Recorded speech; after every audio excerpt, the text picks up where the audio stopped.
السلام عليكم ورحمة الله وبركاته. بسم الله الرحمن الرحيم. الحمد لله الذي بنعمته وعزته وجلاله تتم الصالحات وتنزل البركات. اللهم صل وسلم وبارك على حبيبنا وشفيعنا وسيدنا وطبيبنا وقرة عيوننا سندنا إمام المتقين أمير الأنبياء سلطان الأولياء محمد النبي الأمي وعلى آله وأصحابه وأزواجه وذريته كلما ذكره الذاكرون وكلما غفل عن ذكره الغافلون. اللهم وفقني لبيان ما يحتاج الحاضرون إليه وما يصلح أحوالهم. إلهي أنت مقصودنا ورضاك مطلوبنا، فأعطنا كلنا محبتك ومعرفتك. لا أسألكم عليه أجرا، إن أجري إلا على رب العالمين.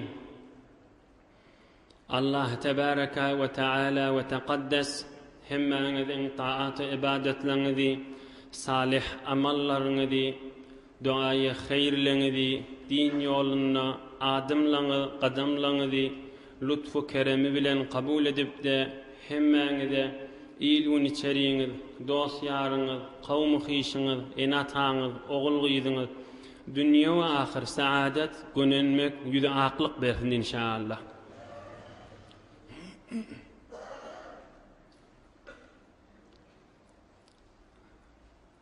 Gözümüzün nuri, başımızın taci, tamam mahlukatlan eşrefi ve azizi olan, ömrünü vur beyik Allah Teala'nın buyruğundan çıkmadık, ömrünü vur günah etmedik. Muhammed Mustafa sallallahu aleyhi ve sellem 44 yaşında hevri kıyınçılıklar, horluklar çekip, dini açık aydıp, millete elam edip, Ebu Cehl, Ebu Leheb izinden aylanıp, novarıklaşıp, maskara edişip, mızahım olup duran yağdaylarının içindedik.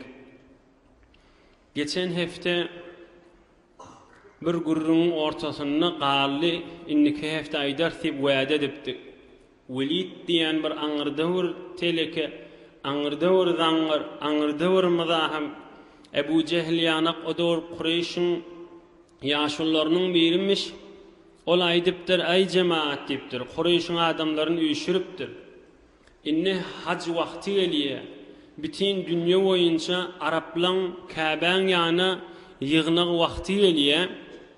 Bi Muhammedin gurrungyny bile eştendirle bütün Araplar sallallahu aleyhi ve sellem.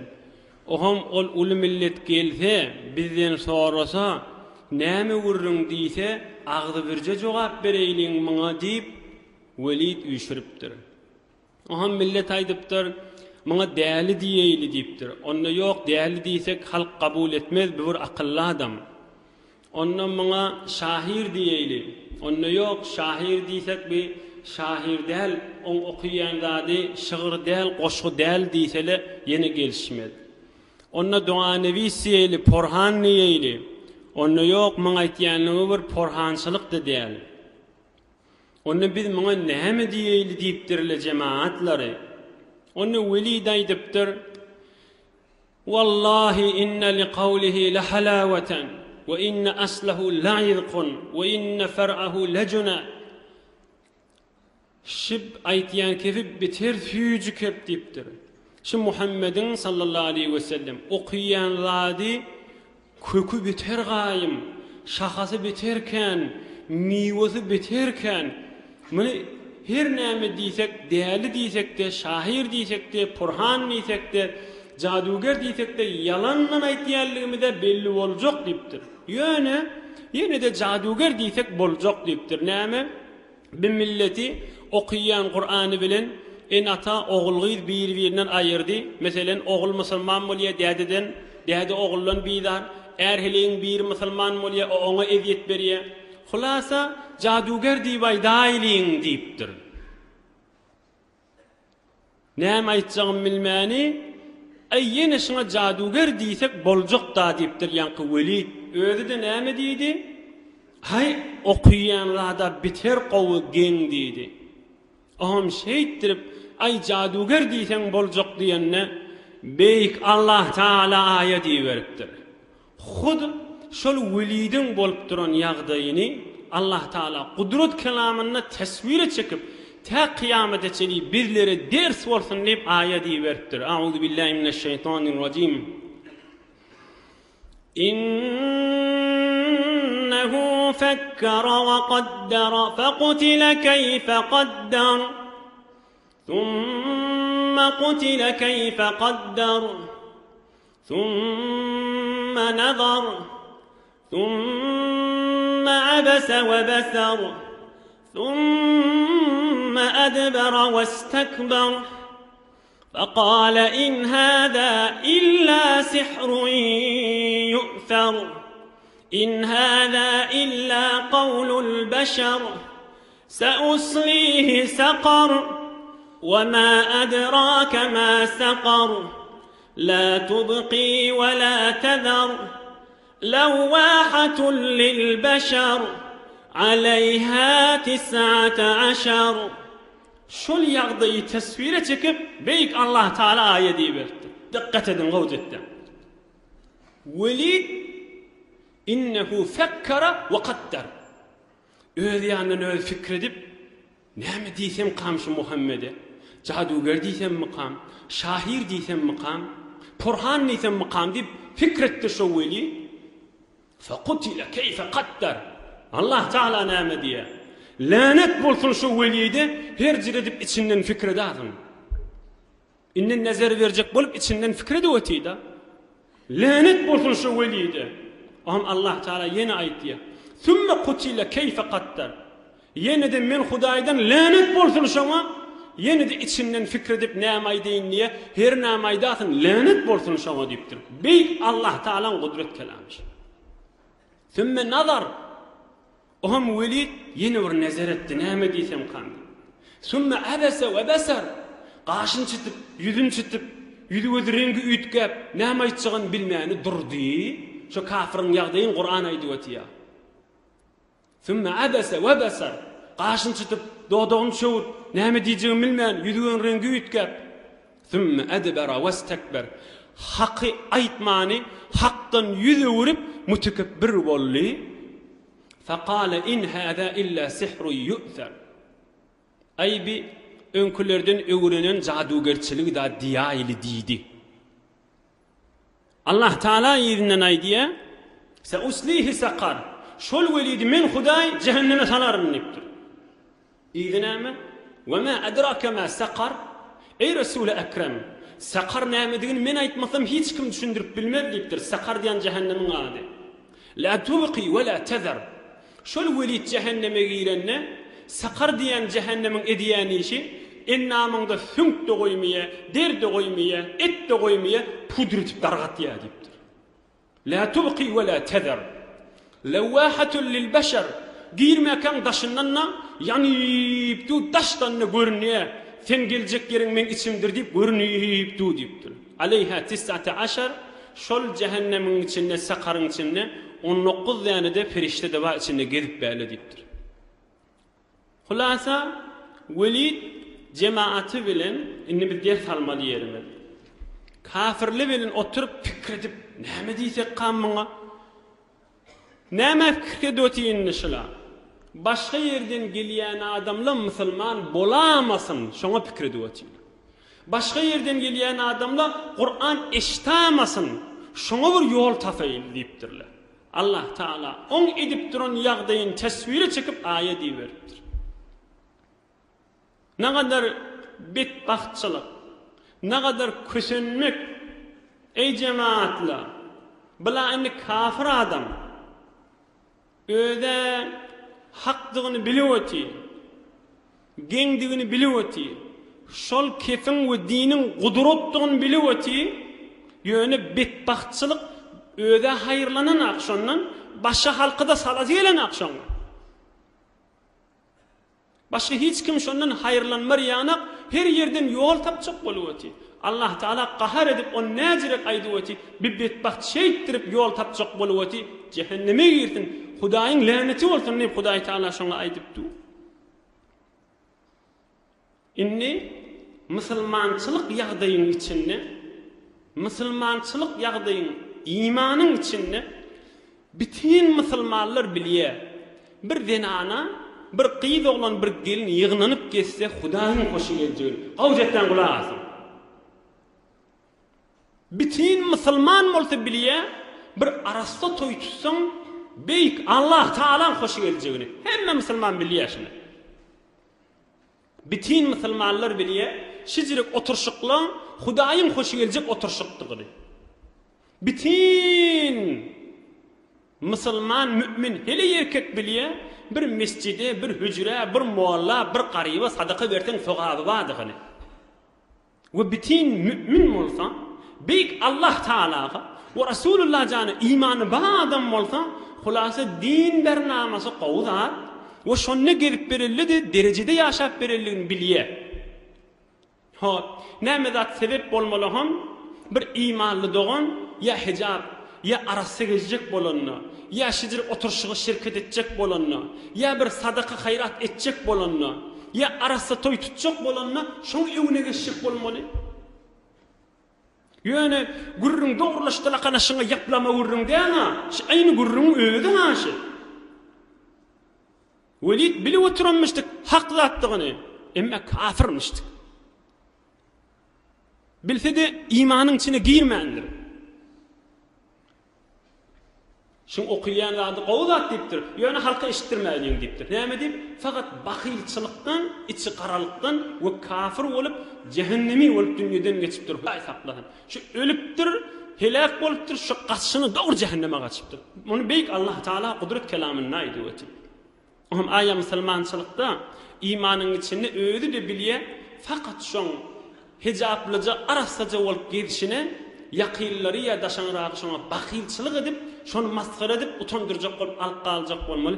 Mümin musulman hele erkegi gelişýän ýagdaýa däldir. Bir kafirdäki ýagdaýdyr. Ya arasa toy tutmagy, Hudaýyň hoşy geljegini bilýär ki, Hudaýyň hoşy geljegini bilip, ay toy hoşluk bolmasa bolmaz ahim diýip aýdy oýty. Ýöne bilýär Hudaýyň hoşy bardygy şu arasa toýdadygyny. Näjirek beýik Allah Taala hoşba ýerde hoş bolmak biz musulmanlar. We beýik Allah Taala hoşy ýoklugy, rezaýeti ýok ýerde de biz musulmanlar nahoş bolmak meger musulmançylyk dälmi? Nägadar gowzat, nägadar dünýä ahir gönenmek bir mümin, bir musulman hele erkek Hudaýyň hoşy gelen ýerde hoşy gelse, Hudaý Taalaň ýokuş gören ýerini ýokuş görüp gelse, meselen bir musulman dogany Qur'an-ı Kerime bar ya, hijably bolýa, arasa toy tutýa, elbetde Hudaý Taalaň hoşlugy barda şonna. Nägadar gowzat, sen de şoňa hoş bolsaň. Ey, elhamdülillah, maşallah. Tuweleme hijably, tuweleme maşallah arasa toy tutdy. Hudaýyň hoşy geljek ýerde hoşy gelmek. Nägadar gowzat. We Hudaý Taalaň ýokuş görjek ýerini beýtdir kesip bäro diýip narahat bolmak nägadar gowzat. Elbette ewliýaçylykdyr, elbette musulmançylykdyr, elbette Hudaý Taalaň dost bolup ýaşamakdyr. Ey mümin, musulman, jawan dostlar. Muňda hemmesi aňyrsy bir nämäge barýa? Musulmançylykda bir soraw gelýär, men mektepden de çykyp barýan. Musulman bolup durup, ol welid diýen adama aňyra kafirmişdik. Rasulullah janyň düşmanymışdyk. Qur'any eşitdirmejek bolýar, Qur'anyň bernamasyna bardyrmajak bolýar. Ay muňa dälil diýeli, ay muňa akylsyz diýeli, jaduger diýeli, näme diýeli, hulasa milleti eltmäýli. Allah Taala da onu tesvir etjekdi. Indi bir soraw gelýär-de, musulman näme diýip şeýtýär diýip jogabyny aýdyn. Bir ulamalar Hudaýlyk ulamalyň terbiyetine girmänsiň. Hudaýlyk ulamalyň terbiyetiniň etegine gireti gelene. Oham hay bolar namazyny okyp geçseň diýip öz ýanyndan özü bir pikri bar. Şu özde hemme zady bilýän sarap Hudaýlyk ulamalyň terbiyetiniň etegine girmäni oham ýankyýanyk ulaqan biderek zatlara duçar bolýardy. Elhasıl biz Müslüman Hudaý Taalaň hoş ýerine hoş bolsak we Hudaý Taalaň ýokuş ýerine ýokuş berdik, elbetde iman kamil we musulmançylyk we beýik Allah Taalaň dost bolup ýaşamakdyr, jowan dostlar. Şu ýagdaýlaryň içinde Yemen tarapdan Zamad diýip bir adam gelipdir. Bir däli zat okyp, häpçüp edip, daşyna geçip, gara dälini gowulyp gidýän adammışdy. Dälini mualaje edip, dälini derman etjek bolýan bir adam gelipdir Yemen tarapdan. Mekke'ye gelipdir, bir gurrunlary eşitipdir. Mekke'ye Mükerreme'ye gelenler. Bir däli ýa mamul, bir jaduger diýen mamul, onu bir öz ýanyny öz aýdypdyr Zamad diýen adam. Ay bilme gerde bolsa däldir diýipdir. Men ne oňa sataşyp göreň, mene oň soň dälini mualaje diýen, dälini bakýan, menne bakyp göräýin diýipdir. Ohan beýdip şey diýip, şol Muhammed diýen adamyň üstüne bardım diýe sallallahu aleyhi we baraka we sellem. Ohan men aýtdym diýe, ya Muhammed sallallahu aleyhi we sellem, inni arqi min hada ar-rih. Milletin aýtşyndan seňe bir ýel düşen ýaly bolýa. Men mualaje diýen icade berseň seni mualaje edeýin. Senden bir nese soraglanma, zahiren sana dällik ýetişen bolmaly. Näme maslahat diýipdir? Ýuwaşlykdan meselen Zamad diýen adam barıp durdy Rasulullah janyň ýanyna. Rasulullah sallallahu aleyhi we sellem mübarek kellesini galdyryp aýdypdyr. İnnel hamdelillah nahmaduhu ve nestaînuhu. Eşhedü en la ilahe illallah vahdehu la şerike leh. Ve eşhedü enne Muhammeden abduhu ve rasuluhu. Amma ba'du. Elbette tamam ewgi we hamd beýik Allah üçindir. Ve Hudaý Taalany men öwern we Allah Taaladan kömek isteýän we men şahadat berýän beýik Allah Taala bir ibadet edilýän Rabbimiz Allah'dır we Muhammed de şoň bendehidir. Emma inni men aýtjak kefim ştak ýetirinne Zamad diýipdir. Aid aleyye kelimatika haula. Yan okuyun janı gaýta okuydy diýipdir. Häzir gurruna girenaka. Häzir ayatdan Qur'an-ı Kerimden okuyanaka. Ey sawatly dostlar, gowlagasyn. Fakat beýik Allah'a hamd aýtdy we kelime-i şahadat aýtdy Rasulullah jan. Gaýta aýtdy diýipdir. Ohan Rasulullah jan ýankyny gaýta aýdypdyr. Beýik Allah'a hamd bolsun, beýik Allah'dan kömek isteýän we men şahadat berýän kelime-i şahadat aýdypdyr. Ohan Zamad aýdypdyr. Yine bir öwrelesen şikefi diýipdir. Yine de Rasulullah jan aýdypdyr. Ohan Zamad näme diýipdir? Men ömür saýa porhan ne gördüm, jaduger de gördüm, şahir de gördüm diýipdir. Emma bizle geçdema. Ve laqad balagna qamusal bahri. Sen aýtýan kefin derýanyň gapdalyna tapylmaýar diýipdir. Sen aýtýan kefin derýanyň çoňyr ýeriniň düýüne çykyp gaýtýarsan diýipdir. Murwaritliň tapylýan ýerinden çykyp gaýtýarsan aýtýan kepleň diýipdir. Dälin urrun bolmaly diýipdir. Ve laqad balagna qamusal bahri. Sen aýtýan kepleň derýanyň çoňyr ýeriniň düýünden aýtýar diýipdir. Bir derýanyň gapdalyna da tapylýan zat däl, hewr erzişli zat diýipdir. Eliň uzat men seň dininde diýipdir. Ey mümin Müslümanlar, häzir Qur'an-ı Kerimden okuyup beren aka, häzir hiç de tawzih beren aka. Oham Rasulullah sallallahu aleyhi ve sellem bolýa diýipdir. Elini uzadypdyr. Janymyz malymyz. Inata oğul güýdümiz Rasulullah janyň fedasy boldun. Elini uzadan moýna näme diýipdir?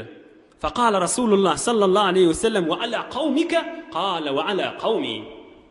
Elini yutdur, sene musulman mollun diýipdir. Elini tutakana, sen yine maňa bir zady gol ber diýipdir Rasulullah jan. Wa'de ber, näme diýipdir? Owaňy da musulman et diýipdir. O da bolýa, owaňy da musulman diýen wa'de berýän. Barıp inşallah dini ýetirer diýipdir. Şeýde kana musulman et diýipdir. Ne kadar ders var bir gurrun içinde. Kıssat geçirmeli gurrun gel abi. Awwalky ders ýaşyja ders almalylar. Kafirleri görün, oturuşdylar, ay däli diýeýin, jaduger diýeýin, hulasa Rasulullah jany eşitdirme, ýetirmäýin, peýgamberimize gaşyn adam sataşdyrmaýyn diýdi da. Qaytam şolan kefi bilen zamat däli bolsa men göreýin dip qaytam barmaga musulman bolmaga sebep bolupdyr. Qaytamyň musulmanlygyna sebep bolupdyr. Eger däli hiç de diýmetikle bolsa, şaýat zamat diýen adam sataşaýyn ne diýmetin Rasulullah jana. Yani şey Peygamberimiz namazdan sonra beyik Allah can menen munajat etýänne Allahümme la mani'a lima a'tayta ve la mu'tiya lima mana'ta ve la yenfa'u zel ceddi minkel ceddu. Hudaya wanda. Sen bir zady bereýin diýsen, oň öwüne geçen bolmaz. We sen bir zady berjekkä diýsen, onu bir alypdy başaramaz bitdir. Ve Hudaya sen dergahında bir adamın awodolluğda peýdasy ýok, bir adamın malynyň da peýdasy ýok. Amele salih bilen öwe gelmese Rasulullah janyň namazdan sonra munajaty şi. Şonu ders berýär. Ola atylşy wetile hiç kim musulman etmejek bolup, qaytam şolaň atylyp durşy adamlaryň musulman bolmagyna sebep bolupdy. Din bernamasyna mızahym bolmak zilletden başga, horlukdan başga, bedbahtiden başga getirýän nädir? Beyik Allah Taala'nın kelamının içinde ve Resulullah janyň zindigi namasynyň içinde, siratynyň ýaşaýyşynyň içinde sebep bolup galýa, taýinki kıyamata çyly ders bolsun diýip. Din bernamasyna mızahym bolmak horlukdan başga, bedbahtçylykdan başga getirýän nädir? Şayet tarafı bir mızahım bolsun, asılsın ha. Emme Allah Taala başka yerden ona bir mahraj, başka yerden ona bir feraj, başka yerden bir açalga hükmen koyar, ihlasına göre. Ona eviyet berip, azal kefa edip, mızahım bolup, hiç de et bolmar. It üýür, kerwan geçip gidene galar. Özünün bidirek, necis, enterdigini sabit etdiği bolar. O Hudaý Taala'nın ýanyna giriftar bolar. Ol Hudaý Taala dininiň bernamasynyň gapdalynyň haw etmek, ol ite adamda bolýandyr. Kafira gelişikli zatdyr. Musulman adama gelişikli ýagdaý däldir. İkilenji ders almalylar. Onu öýrsen, ya Rasulullah, ya Muhammed diýipdir aňyrdan gelenni. Sen däli alyp bolýan, maňa ejade berjekmi diýende Peýgamberimiz gyjyrdaýar, şol biziň ýerimiz aýdyrsa, kim aýtdy şonu taňa diýjek? Emme tamam gary ýudup, tamam ýumşaklyk bilen men kefmede gulak asyp başlaýar. Oň netijesini öýde oham, nagat özünden azamat köködiýär, nagat insaniýet, şarafet köködiýär. Mahtumul İşan aýtýandyr, atarman, çafarman algyr ýigide ýeri gelse bir mürüwwet ýaşydyr. Rasulullah janyň ahlagyndan ders alaýlyk. Üçüncüsi gysgarak geçeýin. Peygamberimiz Hatemun Nebiyyin ne kadar kudreti beyanı varmıştı. Häzir Allah Taala'nın kelamını okuymaka, şun kalbi imanla dolu olansan, ilmden dolu olansan, sana bilen yüreğinden çıkarıp aydansan, iki kelime aydanla tarafı musulman ediyordu. Beyik Allah Taala'ga hamd bolsun. Pek Allah'dan kömek isteyen ve men şahadet berýän bir Allah Zülcelala ve Muhammed abduhu ve resuluh. Eneşke nat kudreti beyanı var. Ondan çürüyüm Kur'an-ı Kerim'den sonra en qawi kudretli kep Rasulullah sallallahu aleyhi ve sellemin mübarek sözüdür. Ve ahir kısada ders almalı adamın mannay değil, ohum gurrun yidine gideyle. Rasulullah sallallahu aleyhi ve sellemi gör, şol zamat diyen adam musulman mı olanda? Ey cevan dost, zamat peygamber mi? Yo, Yemen'den gelen bir adam, derrew şoň boynuna daktyr, owaňy da musulman etdi. Yani Resulullah'a arka bolýupdyr, kömekçi bolýupdyr. Aya özümizden çürüyüm, öwrenen zadymyzy dostumyza geçirmeden çürüyüm, mahallemde geçirmeden çürüyüm, mektep tabistanydan çürüyüm. Tomus gelensen gurrun koklamdy, ýok, dogry gurrun öýdi. Gör Peýgamberiň aýtyşyny, "Wa ala qawmika" Qol ver owaňy da dine rahmet çekdir. Bolýa ya Rasulullah, "Wa ala qawmi" owaňy da rahmet çekeýin diýipdi. Elhamdülillah hemmemiz Rasulullah janyň ummatiki kelime-i şahadet aýdypdyr. İmanyň içinde öwrenýän zadyň, bilýän zadyň, eşitýän zadyň öz içeriğimiz, owamyz başga musulmanlara din gurruny, yani bey Allah Taala'nın nurunyň içinde goý girtin nip begenmekde. Müslümanda onun qowlugy irade etmek. Hulasa kafirlik gördüler, qaytan musulmanlar köfelip barýar. Yol ütgetipdirler. Inni näme etmeli?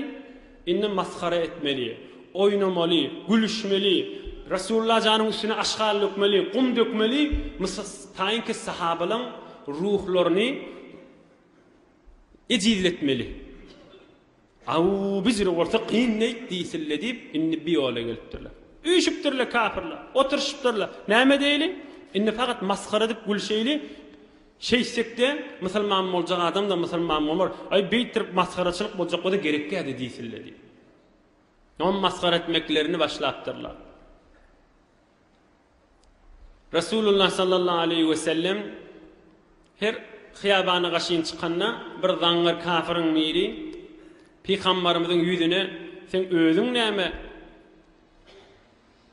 Peygamberimizi aýyp edip, ýürüşinden aýyp edip, kepleşinden aýyp edip, hatta Allah Taala'dan aýyp edip maskara etjek bolup utandyrjak bolýan.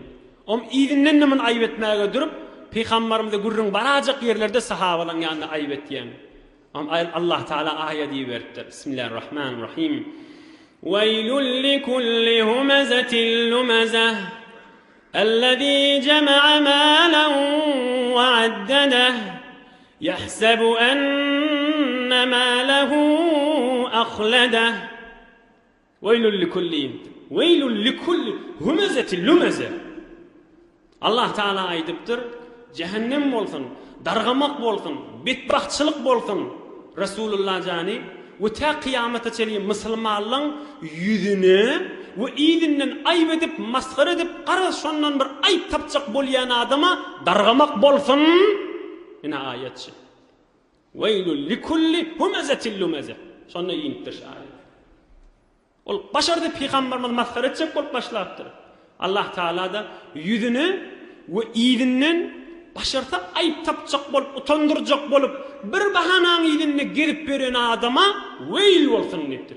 Ey mümin musulmanlar, ders hali birlere. Likulli humazatin lumaza. Her bir aýbyň ýyzyne gerip berene. Hulasa bir bahana tapjak şol aýyp etjek. Bir ýerinden tutup aljak şol. Bir ulukhan şu bir ýerinden aýyp tapsa, bir gyzyl genç datafan ýanyna gidip şonu ýaplap aýtjak da birine. Allah Taala haram etipdir onu. Resulullah sallallahu aleyhi ve sellem kuçelerde, hiyaballarda gelip bäke mübarek kellesine ýürüti eýillen goşawçylar gum uýmaga durupdyrlar. On bir soraw degilýär da, hani Hazreti Hamza ýanakly geçen hafta musulman boldy. Hazreti Hamza da musulman bolandan soňra ýeke muzahim bolmandyrlar, kafirler üýşipdirler. Üýşüp edelim.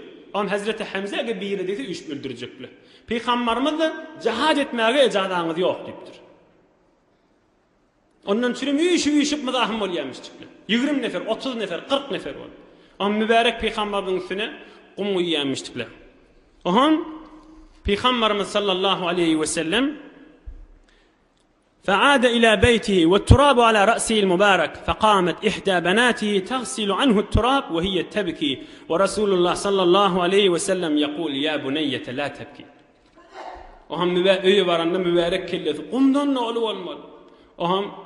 Hazreti Zeynep de olsa, Hazreti Fatıma da olsa, Ruqayye de olsa gözlerinden yaş akıp dädeleriniň Resulullah janyň kellen etekleň diýip mübarek kellesine suýup Peygamberimizin kellesini ýuýýarmyşdylar. Hazreti Hadice bilen gyýdylar. Resulullah sallallahu aleyhi ve sellem aýtýarmyş: "Ey gyýdylym, ağlamaň, Allah Taala men arkamdyr" diýärmişdi. Ine bir de Resulullah sallallahu aleyhi ve selleme berýän horluklar. Yine de Kabe'ň ýanyna bir gün namaz okyp durmuşdyk Resulullah sallallahu aleyhi ve sellem. Kan adam ýüşüp duran kafirlerden. Ebu Cehl aýdypdyr, hey diýipdir, gaýratlyňyzda ýokmy diýipdir, teleke işe batyrçylyk eden bolupdy. Hän diýipdir, beýle diýipdir, diýen eçegeti we aşgaly we äpberlen derisi we oklanda şu Muhammedin gerşini üstüne secde edenle diýipdir. Resulullah sallallahu aleyhi ve sellem namaz okyp duran, şol içinde batır tarap biri bir diýen aşgalyny eçegetini getirip gözleşip durupdyr.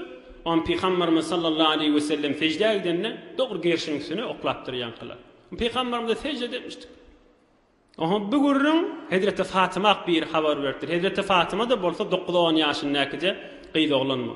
Nam Hazreti Fatıma yortup qaydypdyr. Üstünden Peygamberimizden ayırıp kişi qyzy oglanna kafirlere bak sövmäge durupdyr.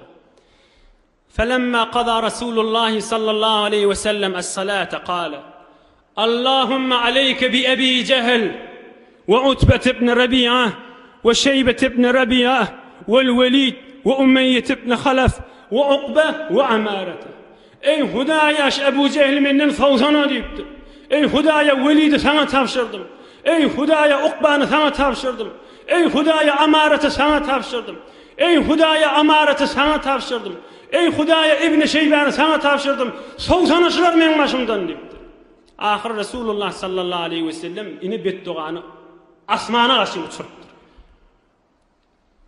Ulu Mekke sandıra beripdir. Bir Ka'baň ýanyna bir Muhammed muň dugasy kabul edip, olanda hemmesi tutuş kafir bolup, darga zilil har bolup, şu yıkılan boyuna cehenneme gaşyn gaçýar şolan hemmeti. Hiç gaýty musulmançylyk iman nesip etmeýär. Ýa-ni 7 nefer Resulullah'dan atlaryny tutup ýeke namazdan soňra Allahumma aleyke bi Abi Cehl. Hudayaş Ebu Cehil sana tavşyrdım. Dargasana aýyrsana meň başymdan diýipdi. Beýle bir madahamçylyk bolup Resulullah sallallahu aleyhi ve sellemin beddugasyna gerefkar bolupdyr. La havle ve la kuvvete illa billahil aliyyil azim. Oham yine de bulan madahamçylyklaryny kemeltmändirler.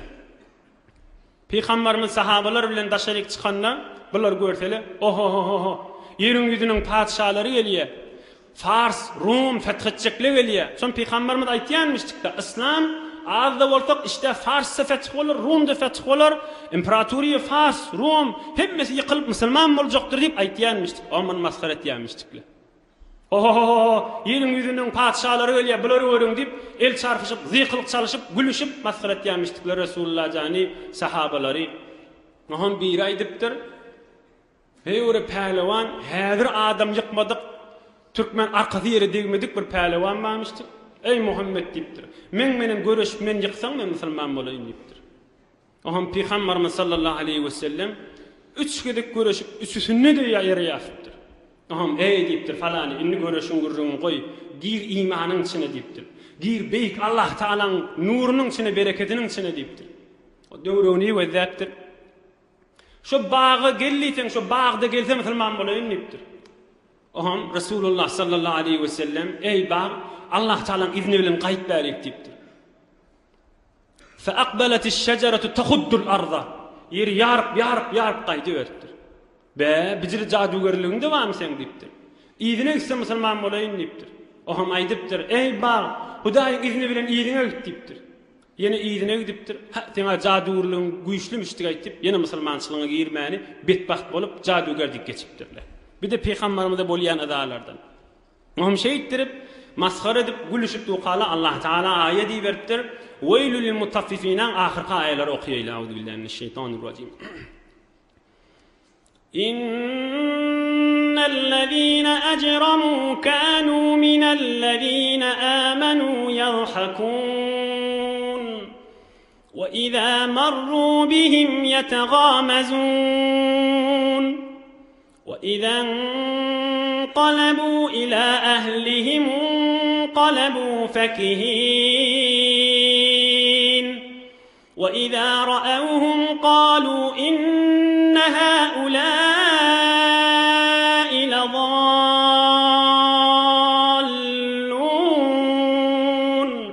وما أرسلوا عليهم حافظين فاليوم الذين آمنوا من الكفار يضحكون على الأرائك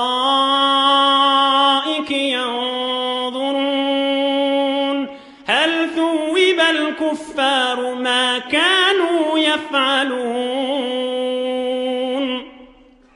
إن الذين أجرموا كانوا من الذين آمنوا يضحكون.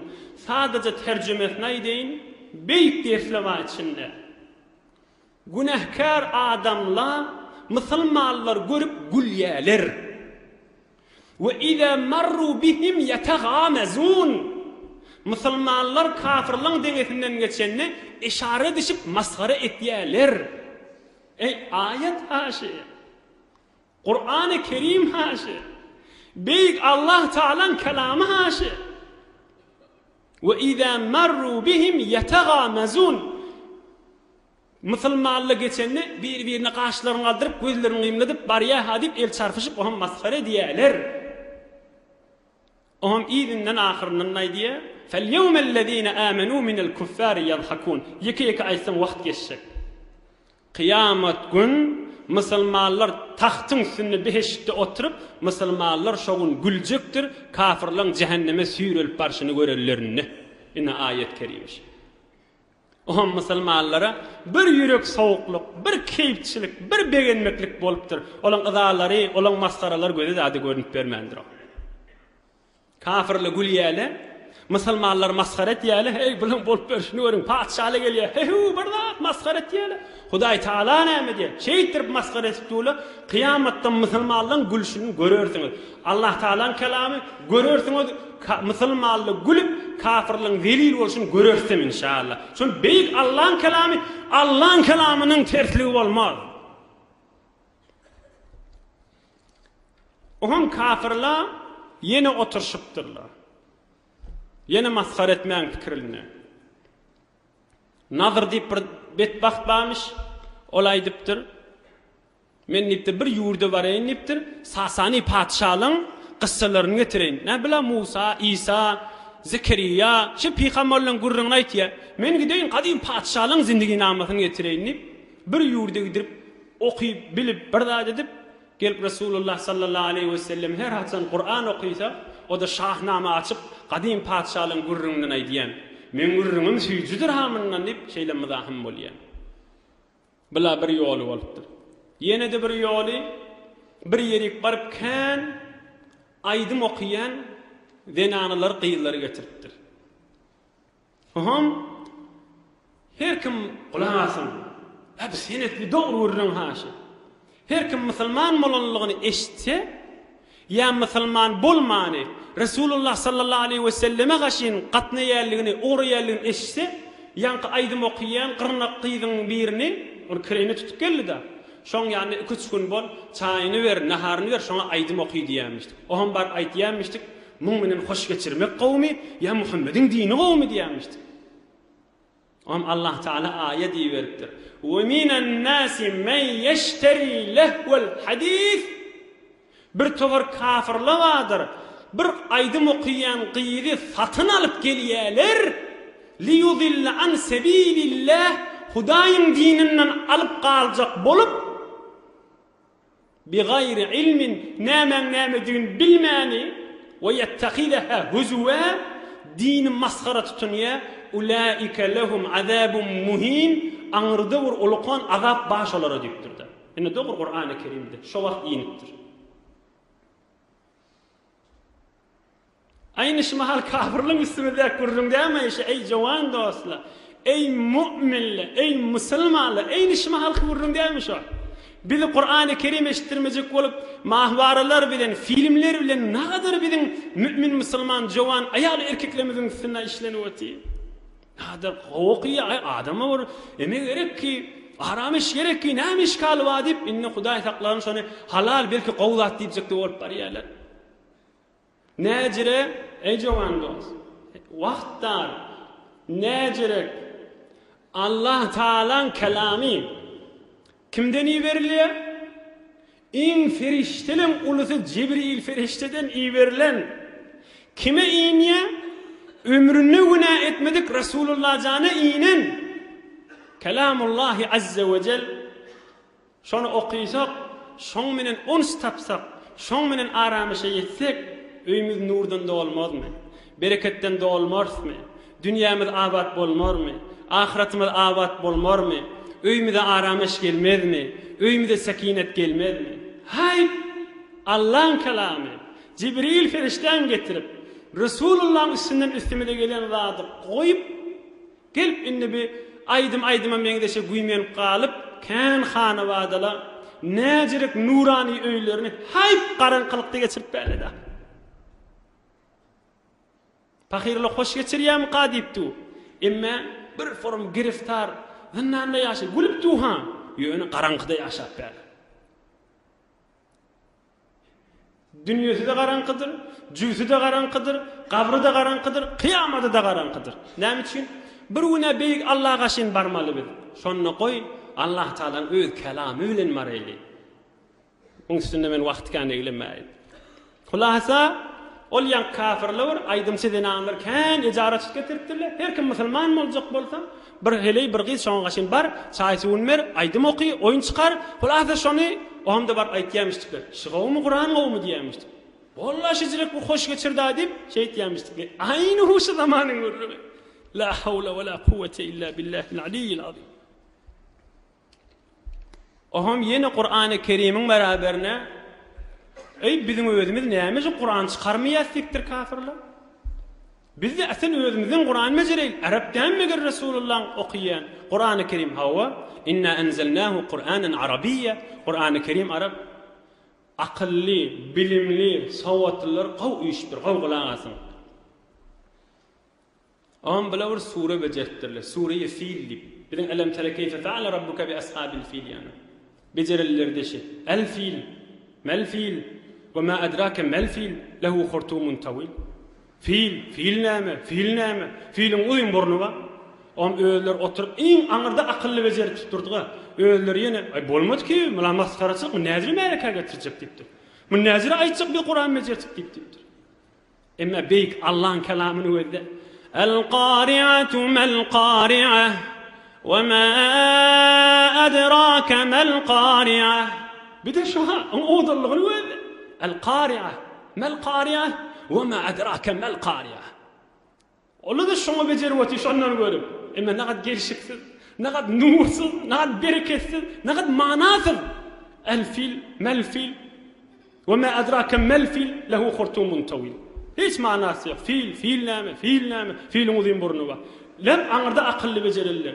Menne ol, Allah Taala aýdypdyr. Bir surada getirip bilseňiz getirin diýipdir. İnsanlar jylla, ýerin ýüzi, tamam mahlukat üýsün diýipdir. Bir jidäne getiren sura diýipdir. Hiç başarmarsyňyz diýipdir. Ol beýik Allah Taala'nın kelamy mahlukatyň kelamy bilen deň bolmaz diýipdir. Ine Qur'an-ı Kerimden alqaljak bolup qadim padşahyň gürrüňini bir getiripdirler. O gürrüňle ýerde beýik Allah'ın kelamy ýerde. Aýdym çögeleri getiripdirler. Onu Allah Taala tehdit etipdir. Sura getiren şip bolupdyrlar. Resulullah jany maskara edip, sahabeler maskara edip, ýene her ýoldan gelipdirler. Ýene beýik Allah'ın kelamy. Bäri baş bu oturşymyz Qur'an-ı Kerim'in nuruny, Resulullah jan zendiginiň bereketini gözden, ýöne itýanak bolup hawlak galyp, ebedi Allah Taala'nın gaharyna duçar bolan adamlar bolupdyrlar. Bir üçdäne gysgadyk ders başyň içinde. Wagtymda tamam boluşy ders aýdyp tamam eden inşallah. Aňyrty 3-4 dagyga. Özüme we hemmemde ders aýdýan. Rasulullah sallallahu aleyhi ve sellem aýdypdyr. Hudaý aýtýar diýip, ýan gurrunlardan ders taby, gurrun ýydy del.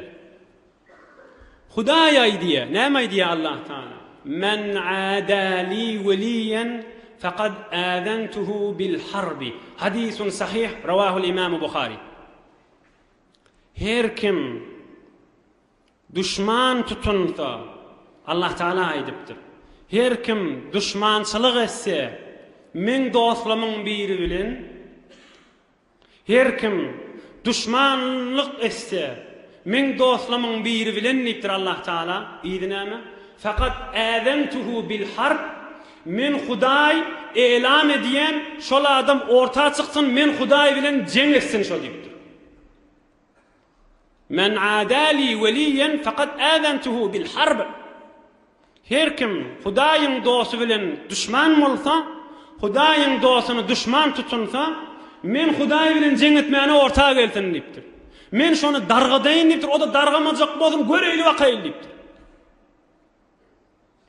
Musulman adam bir neferin dini sebepli, bir neferin takwalygy sebepli, bir neferin Hudaýlyk sebepli düşmanlyk görmek, aňyrda dargamakdyr. Allah Taalaň hadisi kudüside aýdan kesidir.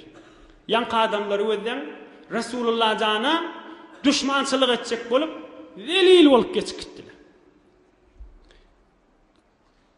Yine de bir gaty bir geň zat şu zamanny we kafirlaň zamanına ey jowan dostlar, ey imanly dogallar, inni haqiqati qaziyany özdesen musulmanlar kafirlar maskar etmeliler. Ey baba nätir ketpäňiz adyp gelin Hudaýyň ýoluna, ey herre, ey beýtmäň dip, ey näjire bolýar, batylyň içinde, bozguň içinde dargak gelip beren adamlar Hudaý Taalaň nurunyň içinde gelip berenleri maskar etmeli. Bu näjire zat bolýar? Bu näjire aks bolýar? Bu näjire wajgun ters bolýar? Hudaý Taala İmanın içinde, nurun içinde, hidayetin içinde, Allah Taala'nın dininin içinde girip veren adamı icazet vermeye kafir maskar etmeye. Emme kafirçılık ne kadar gen, ne kadar bedbahti, dargak gelip be, qaytam nurun içinde, imanın içinde adamlar maskar etmeli. Ne kadar ters oluyor, ne kadar aksi qaziye oluyor be. Elbette bir genler, bir de özü Hudaýdan daşlygyň aňyrda bir alamaty, bir bedbahtçylyk bolmaly. Hudaý saklaýan. Bu ahirki dersde görünip ötýär. Resulullah jan kynçylyklar çekipdir, nämeden çyryň? Şu din dünýä boýunça ýaýrasyn. Hi bolmany şu mal 3500 kilometr daşda geçip beren türkmen ýylyň için, imanyň içinde geçip. Ol kynçylyklar çekişiň özü mübarek kellerine gum goýulypdyr, hafa oklanypdyr, maskara edilipdir, oýnalypdyr, her zatlar aýdylypdyr. Indi biz fakat guşymyzy arassalaman, fakat şoňa bir güýjimiz ýetmejek bolsa, ýa bir kompýuterlemede arassalamajak bolsak, gelişmez jowan dostlar. İmanly, mümin, musulman, erkek we aýal bolýar. Şu dinin, şizirek zahmetler, şizirek kıyınçılıklar bilen üstümüze gelip öti, ardan satmayın, muht satmayın. Bir kıydın ya bir erkeğin, ya heleyin, ya erin, ya inatan hatta, ya oğluydun, gövünü görecek bolup Hudaýyň gaharına tuşamayın. Ardancık satmayın hulasa. Aslında bundan dert halayl, özümüz oturup dert halı vermeli. Näçe oturup yan Resulullah janın kıyınçılıklarından. Allah Taala nuri imandan ayırmasın. Allah Taala dünya ahir saadet, yurdumuz parahat, vatanımız emniyet asayeşten ayırmasın. Ulamalarımız ve milletimizin aglı birliginden ayırmasın inşallah. Musafiratta, hidmette, qurbatta tamam müşkilli dogallan beyik Allah Taala müşkillerini asan etsin inşallah. Bir alhamd kul vallah Suriye felaq nas hoş boqyýaly. İnşallah ötüllüň ruhuna bahş edip dua etdiýerlere, müşkillere, içeride daşarda ýylunymyza dua eder inşallah. بك رب العزة عما يصفون وسلام على المرسلين والحمد لله رب العالمين. Pirağa ilahi amin ya erhamer rahimin. İlahi amin. İçeride daşarda kulak asiyerlere dost elinden tutmak. Maşallah. Bir kıyıkı giycelerde bir saat 11'de dayağı durmak. İlahi amin. İlunimde hemmemde dua da var. İlahi amin. İlahi amin. Barakallah. Maşallah. İlahi amin. İlahi amin. Marizlamıza şefa, yurdumuz parahat, vatanımız emniyet. İlahi amin. Amin ya mucibed da'avat. Amin ya erhamer rahim. Birahmetke ya erhamer rahim. Olya gayrat edin. Barakallah. Subhan rabbika rabbil izzati amma yasifun ve selamun alel murselin velhamdülillah.